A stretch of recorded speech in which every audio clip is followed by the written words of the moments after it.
كثير من الإشكاليات تحدث بسبب الجهل. قال ابن القيم رحمه الله، قال: والجهل شجرة تنبت كل شر. والجهل شجرة تنبت كل شر، وذاك العلم نور يبصر الإنسان، يرى من خلال العلم. والله سبحانه وتعالى بيّن أن هذا الدين والنور الذي جاء به نور واحد، فقال سبحانه وتعالى: ألف لام را كتاب أنزلناه إليك لتخرج الناس من الظلمات إلى النور.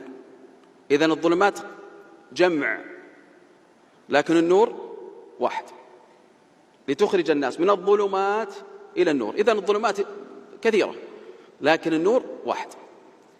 وأن هذا صراطي مستقيما فاتبعوا ولا تتبعوا السبل. إذن السبل كثيرة لكن الطريق إلى الله واحد، صراطي مستقيما. وكل يوم نطلب الله في كل صلاة في كل قراءة فاتحة: اهدنا الصراط المستقيم، اهدنا الصراط المستقيم.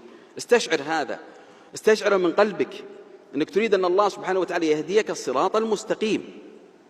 يجب أن يرى الله في قلبك الصدق في أنك تريد الصراط المستقيم حتى يوفقك الله لذلك